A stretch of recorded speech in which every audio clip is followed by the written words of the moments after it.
बोलिए बंदी छोड़ सतगुरु साहिब कबीर की जय। संत समाज की जय। भक्त जनों की जय। साहिब बंदगी, साहिब बंदगी, साहिब बंदगी। सतगुरु कबीर बीजक साखी प्रकरण साखी 324। मरते मरते जग मुआ, मुए न जाना कोय। ऐसा होए कि ना मुआ, जो बहुरी मरना ना होए। सतगुरु कबीर कहते हैं और इस साखी के द्वारा संदेश देते हैं, समझाते हैं लोगों को कि है मानव कि जो मानव देह है ये मुक्त देह है। ये जन्म मरण के फंद को छुड़ाने के लिए है,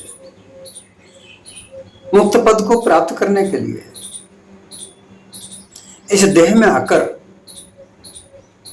जड़ाध्यास नहीं लगना चाहिए। जड़ाध्यास का तात्पर्य यह है कि जड़ वस्तुओं को अपना मानकर उनमें मोह लगाना, उनमें अपने आप को बांध लेना। चेतन स्वरूप जीव इस देह में है और यही सत्य है। सब शास्त्र, सब धर्म इस जीव को अमर अविनाशी कहते हैं। अमर अविनाशी कहते तो हैं, लेकिन इस देह में आकर तरह तरह की मान्यताएं बनाकर, मत पंथ धर्म बनाकर, अलग अलग तरीके से ग्रंथों को लिखकर, पुरुष है कहकर, ईश्वर वचन कहकर लोगों को गुमराह करने का कार्य करने लगे।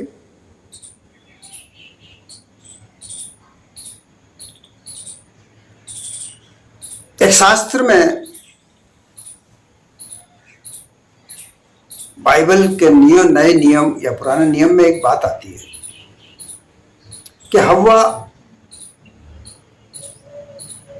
और आदम की कहानी सामने आती है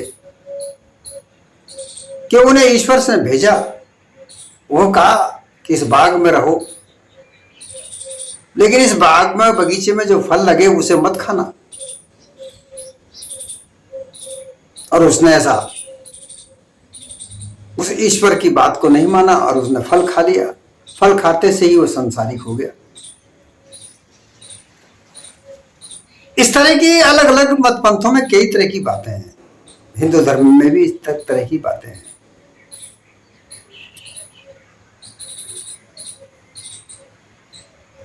कि एक डाल दो पक्षी बैठे, एक शुभ कर्मों की है और एक अशुभ कर्मों की है। जो अशुभ कर्म की फल डाली पर बैठेगा तो उसे अशुभ फल मिलेंगे, शुभ कर्म की डाली पर बैठेगा तो शुभ फल मिलेंगे। तात्पर्य यहां पर यह है कि यह मानुष देह है, जो मुक्त देह है, सर्वसामर्थ देह है, 84 लाख योनि में इस सब की राजा देह है, अति उत्तम कहलाती है। लेकिन क्या यह उत्तमता के साथ में इस देह का प्रयोग हो रहा है? यह एक सभी के लिए एक विचारणीय बात है कि इतनी उत्तम देह कहलाने वाली देह, सर्वश्रेष्ठ देह, क्या इसका प्रयोग सर्वश्रेष्ठता के लिए हो रहा है? नहीं हो रहा ना। हम सब इस बात को जानते हैं कि इस देह का सर्वश्रेष्ठता के लिए प्रयोग नहीं होगा।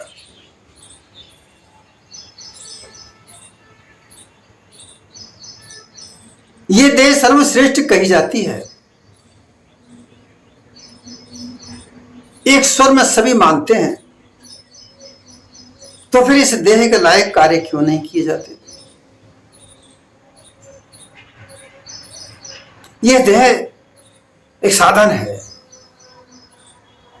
मोक्ष पद प्राप्त करने का साधन है। लेकिन वो साधन का प्रयोग चेतन स्वरूप सत्ता की देह से चलता है। इस देह में जब तक चेतन स्वरूप जीव है तब तक इसकी सत्ता चलती है, देह कार्य करता है। चेतन स्वरूप जीव इस देह में से निकला, ये देह मृतक कहलाती है, फिर किसी काम की नहीं। तो ये देह रहते हुए अर्थात ये जीवित रहते हुए ऐसा कार्य क्यों ना किया जाए उस मुक्त पद को प्राप्त करे।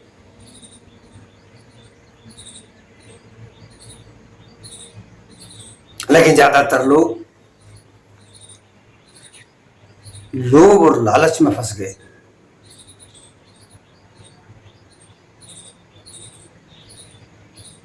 अपने अपने कई तरह के कामों में फंस गए, विषय आसक्तियां पाल ली, आसक्त हो गए।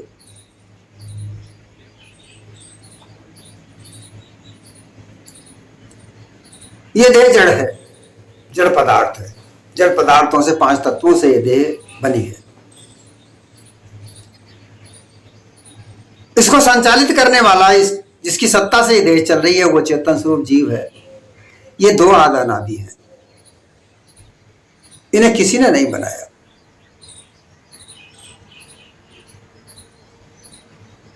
जड़ और चेतन 2 वस्तु अनादि है, प्रसिद्ध जगमाए। इनको परखे बिना बंधन छूटे ना है। कोई झगड़ा छूटे ना है, ऐसे भी कह देते हैं। तो ये झगड़ा क्यों बनाया गया, क्यों बंधन बना?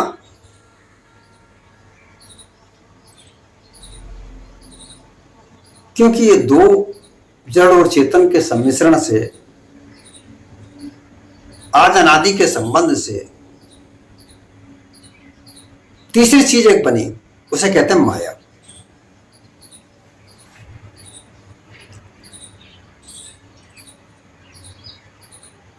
माया, मां मेरी, या यह मेरी है।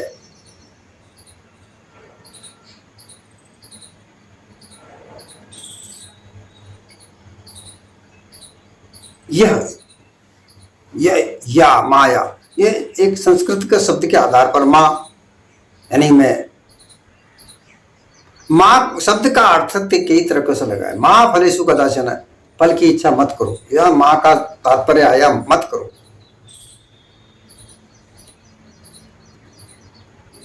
मां का तात्पर्य मैं भी है, मां का तात्पर्य मेरी भी है।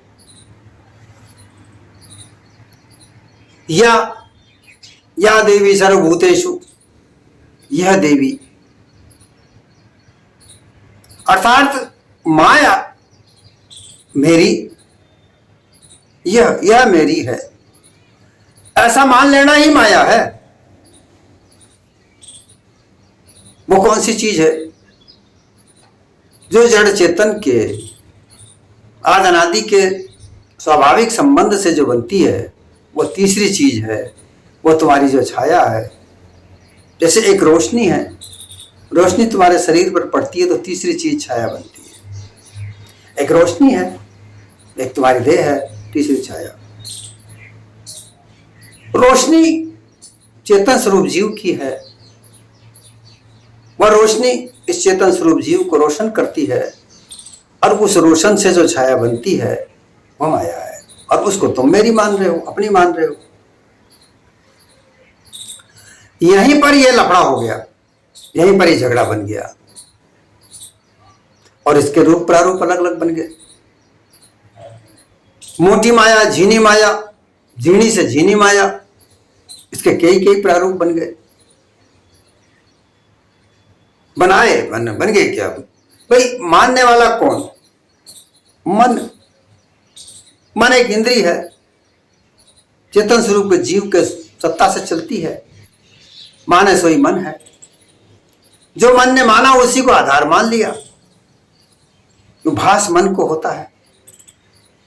जो भी संसार में आंख देखती हैं उसका भास मन पर पहुंचता है, जो कान शब्दों से सुनते हैं वो मन को भास होता है, जो त्वचा से स्पर्श होता है वो मन को भास होता है, जो गंध सुगंध मन पर पहुंचती है वो सब मन को भास होता है। इस भास, जो भी भास, 5 विषय शब्द रूप रस गंध स्पर्श, ये सब 5 विषयों का जो भास बनता है ये मन का भास बन करके बुद्धि तक पहुंचता है। बुद्धि उसका निर्णय लेती है और निर्णय से चित्त में अध्यास बनता है, वही अध्यास चिदाभास कहलाता है और चित्त का भास बनकर वही अध्यास जीव को बनता है। वो जीव मान लेता है कि ऐसा है। यह स्थिति को बना करके और ये सब लक्षोरा से जीवा जीवन में सबको होती है।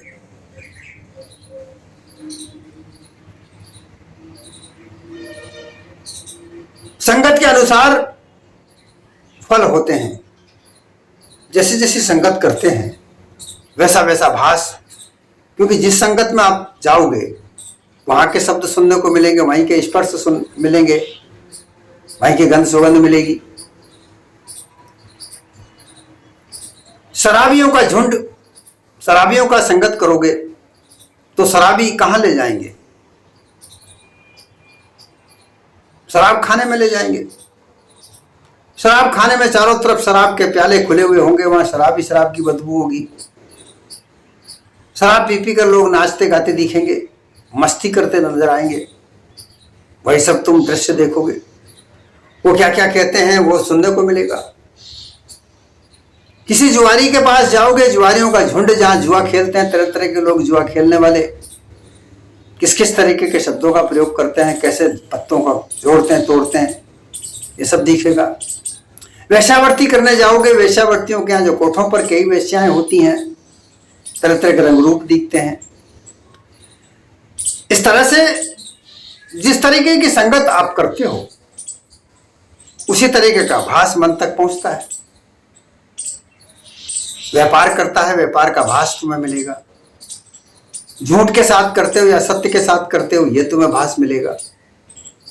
इस संसार में तुम्हारा व्यवहार क्या है, सत्य के साथ करते हो या झूठ के साथ करते हो ये तुम्हें मिलेगा। और वही भास अध्यास बनकर तुम्हारे साथ बनेगा।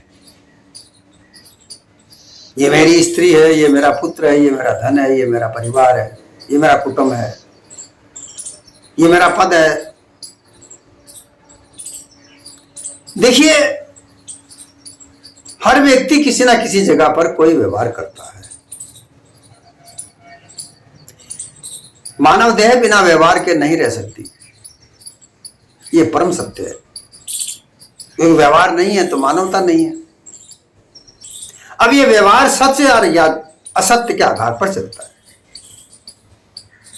अब तुम क्या चाहते हो? छल कपट पाखंड,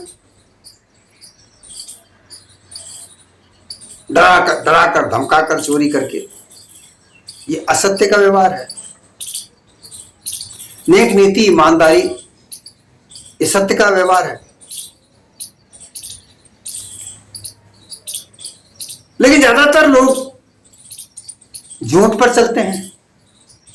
ज्यादा से ज्यादा धन कमाना है, ज्यादा से ज्यादा मान सम्मान प्राप्त करना है, ज्यादा से ज्यादा अपने आप को प्रसारित करना है, झूठ का सहारा लेना पड़ेगा। लेते भी हैं लोग, और इसी झूठ में कई कई तरह की कहानियां घड़ घड़ के लोगों के समक्ष रख दी गई। असत्य बातों को त्याग दिया तो सत्य मिल गया, और सत्य को त्याग दिया तो असत्य मिल गया। और इसी के आधार पर यह मानव जीवन चलता रहा, चल रहा है, चलेगा।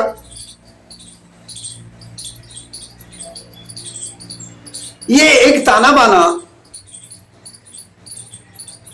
जो संसार का हम जो देखते हैं, व्यवहारिक सत्ता,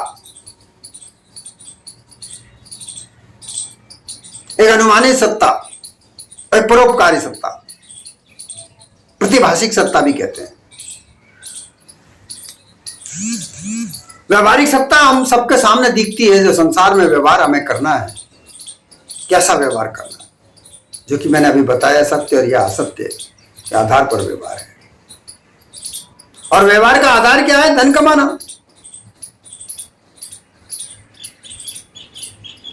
जितना भी व्यवहार होता है वो सब धन कमाने का आधार है।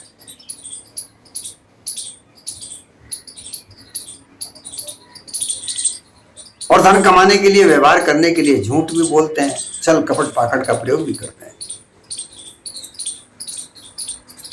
ऐसा करके लोग व्यवहार करते हैं। इस तरह से व्यवहार से जो संसार चलता है, कोई दानी बनता है, कोई मांगने खाने वाला बनता है, कोई व्यापारी बनता है, कोई न्यायकर्ता बनता है, कोई सुरक्षा कर्मी बनता है, कोई कर्मी बनता है, खेती किसानी करता है, मजदूरी करता है। ये संसार का प्रारूप बनता है। इस प्रारूप में सत्य और असत्य का सम्मिश्रण है, और इसी सम्मिश्रण में ये जो मानव देह है, तरह तरह के बंधनों में बंधी हुई है। जबकि मानव देह मुक्त है, लेकिन बंधनों में बंधती है, और बंधी बंधाई देह छूट जाती है। मरते मरते जग हुआ। और इसी तरीके से ये देह छूटना, जिसे मरना कहते हैं, ये देह छूटती जा रही है, छूटती जा रही है। जितने आए उतने सब देह छोड़कर चले गए और चले जाएंगे। लेकिन इस देह को छोड़ने का तरीका नहीं समझे। इस देह को छोड़ने का तरीका कोई बिरला जाना,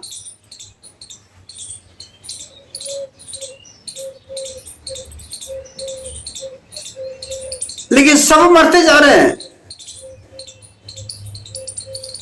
इस देह को छोड़ने के लिए कोई इस प्रक्रिया को नहीं रोक सका। झूठी अफवाहें तो खूब सारी फैलाते, कहानियां लिख दी, कई कई पुरुषों की कहानियां लिखती है, वो अमर हैं, अविनाशी हैं।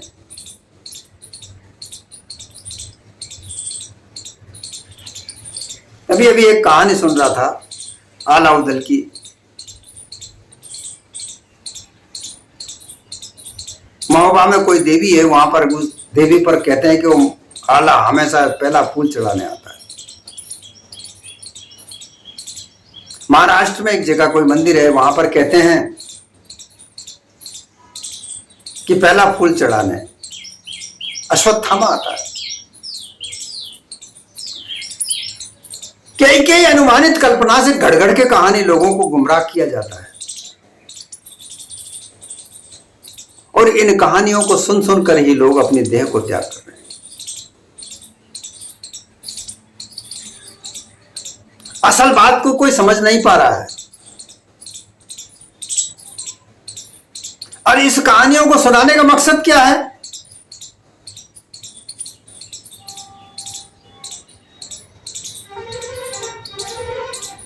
अपने अपने धर्म कर्म का प्रचार प्रसार करना, और अपने अपने धर्म मत संप्रदाय, इनको सच्चा बताने का प्रयास है।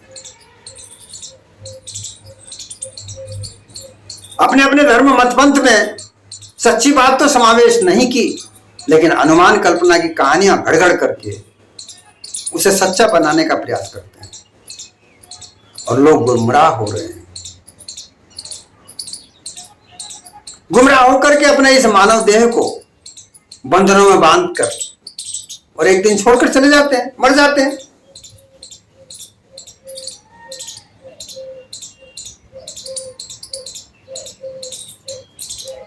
इसी बात को समझाने के लिए सदगुरु ने, ये कबीर ने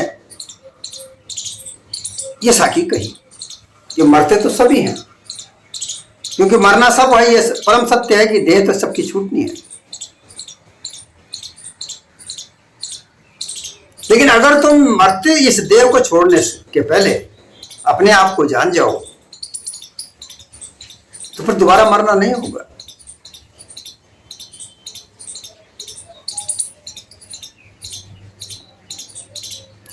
सुबह उठते से ही तुम्हारी इच्छाओं का जन्म होता है, तरह तरह की इच्छाओं को जन्म देते हो। दिन भर उन इच्छाओं के आधार पर तुम्हारा दिनचर्या चलाते हो। उनमें से कई इच्छाएं पूर्ति होती है, कई की नहीं होती। और शाम को जब वापस सैया पर सोते हो तो कई सारी इच्छाएं जो रह जाती हैं वो मर जाती हैं। यही जन्म मरण है। इसी जन्म मरण में यह देह छूट जाती है। उन इच्छाओं के बंधनों में रहते हुए जीवन मरण में यह देह छूट जाती है। और ऐसा हमेशा से चला आ रहा है, चलता रहेगा जब तक निज स्वरूप की प्राप्ति नहीं कर लेते,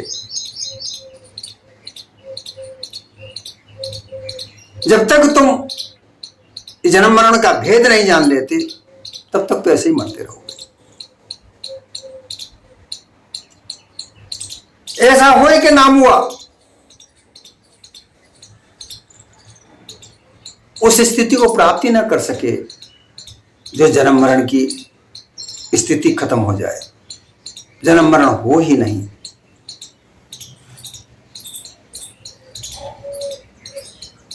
इस स्थिति को समझने के लिए सदगुरु ने कहा है कि भाई तुम अपने निज स्वरूप को प्राप्त करो। इस देह को चलाने वाले तो तुम ही हो, तुम्हारे अलावा कोई और इस देह को चला रहा है क्या? तुम परखो, जांचो। ये इंद्रियां तुम्हारी चल रही हैं, 5 काम इंद्री, 5 ज्ञान इंद्री, ये जो इंद्रियां चल रही हैं तुम्हारी सत्ता से चल रही हैं। तुम्हारी सत्ता के अलावा कोई और दूसरी सत्ता नहीं है जिससे देह चलती है। तुम इस देह को तुम खुद चला रहे हो, तुम्हारी सत्ता से देह चलती है। जब तुम इस देह में नहीं रहोगे तो देह मृतक कहलाएगी।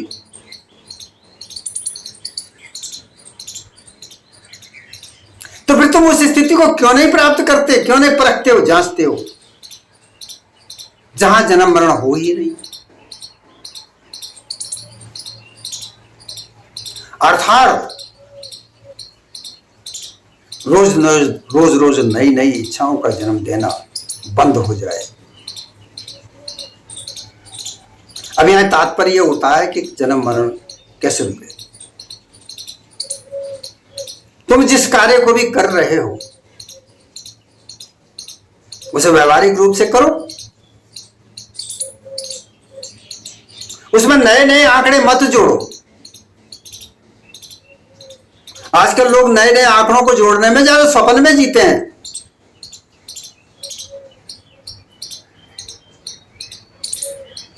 लोग सपने में ज्यादा जीना चाहते हैं। कोई व्यापारी करता है तो उस व्यापार को सपने में देखता है कि मेरा व्यापार अगले साल तक वहां तक पहुंच जाएगा। यही नई नई इच्छाओं का जागरण है।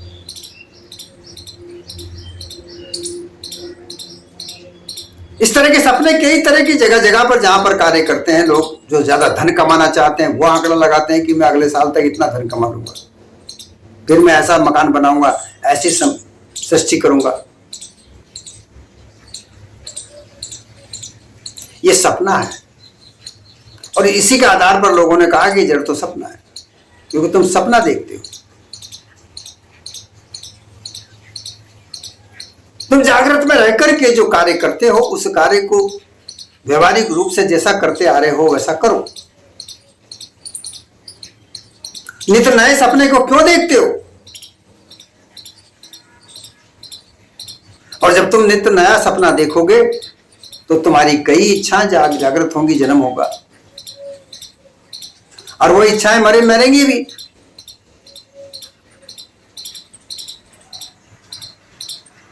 और इच्छाएं कभी किसी की पूर्ति नहीं होती।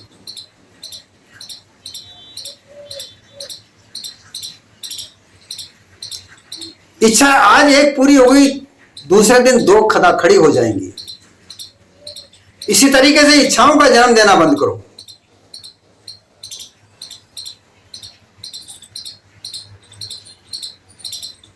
जैसा तुम्हारा कर्तव्य है, जैसा तुम्हारा कर्म है, जिस जगह पर तुम लगे हुए हो, मैं जाति पाति के आधार पर कर्म की बात नहीं कहता। आप जिस जगह भी जो काम कर रहे हो बड़ी तत्परता से, ईमानदारी, नेक नीति के साथ करो। उसमें नया नया तरीका जोड़ने का तात्पर्य मत करो। नई नई इच्छाएं जागृत मत करो, क्योंकि इच्छाएं कभी पूर्ति नहीं होती। तकनीकी सीखो, तरीके सीखो। तकनीकी और तरीके ये इच्छाएं नहीं होती, ये कला होती है, ये तुम्हारा दक्षता होती है। उस दक्षता को सीखो, लेकिन वर्तमान में रहकर।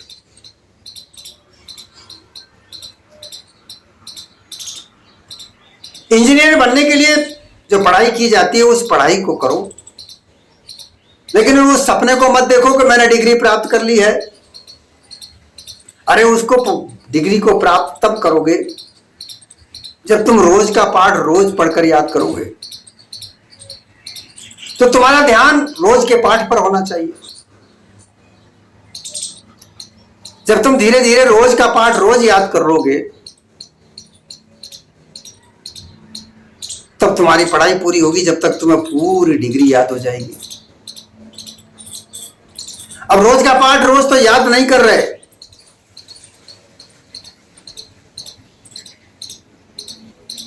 अपने उस समय को मस्ती में घुमा रहे हो, मस्ती के माहौल में घुमा रहे हो, मटरगस्ती में घुमा रहे हो, यार दोस्तों के साथ घूम रहे हो,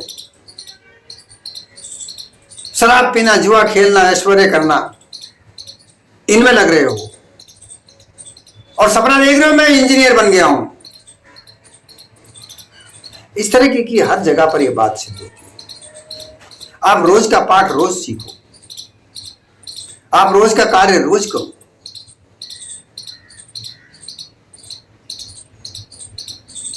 कल पर कभी मत छोड़ो और कल के लिए कभी नई नई बातों को जागृत करने की आवश्यकता नहीं है। यही जन्म है। इसी जन्म से, क्योंकि जो वो इच्छाएं जन्म लेती हैं तरह तरह की, वो कभी पूर्ति नहीं होती। अपने कर्म को कर्तव्य समझो। विद्यार्थी का कर्म है शिक्षा ग्रहण करना, उसे अपना कर्तव्य समझे। माता पिता का कर्म है अपने बच्चों को दीक्षा दिलाना, शिक्षा दिलाना, उसके लिए पैसे खर्च करना, तो अपना कर्तव्य समझकर करे। वो सपना नहीं देखे कि मेरा बालक बड़ा होकर पढ़ लिख कर कलेक्टर बनेगा और फिर मेरी सेवा करेगा। ये स्वार्थ हो जाता है और यही इच्छा है, कभी पूर्ति हुई ना हुई, और यही जन्म मरण का कारण बनता है। ऐसा हो कि नाम हुआ, इसलिए अपनी स्थिति को ऐसी बनाओ, निज स्वरूप में स्थित होकर नई नई इच्छाओं को जागृत होना मत दो, उनका जन्म होने मत दो। और जब तुम ऐसी स्थिति को प्राप्त कर लोगे फिर तुम तुम्हारे कर्तव्य को समझ जाओगे। फिर तो जो तुम कार्य करोगे वो परोपकार नजर आएगा। चाहे तुम्हारे बाल बच्चों को पालने का कर्तव्य हो, चाहे परिवार का भरण पोषण हो, चाहे माता पिता की सेवा हो, चाहे तुम्हारा जहां भी तुम कार्य करते हो वो कार्य हो, वो तुम्हें परम कर्तव्य समझकर उसे करोगे तो वही परोपकार नजर आएगा। वहां पर नई नई इच्छाएं जागृत मत करो। तुम अपने कार्य को परोपकार समझकर तल्लीनता से, ईमानदारी, नेक नीति से करते रहो। और इसमें ऐसा नहीं है कि फल की इच्छा मत करो, फल अवश्य मिलेगा। जैसा तुम कार्य करोगे उसका फल मिलना अवश्य है। और धीरे धीरे फिर यह देह जर्जर हो जाएगी, छूटने को आ जाएगी, तो फिर तुम निर्बंधन होकर के इस देह को छोड़ सकते हो, उस स्थिति को प्राप्त कर सकते हो जहां किसी प्रकार का कोई बंधन तुम्हें नहीं दिखे। तो ऐसा मरना सीखो। देह छोड़ना सीखो।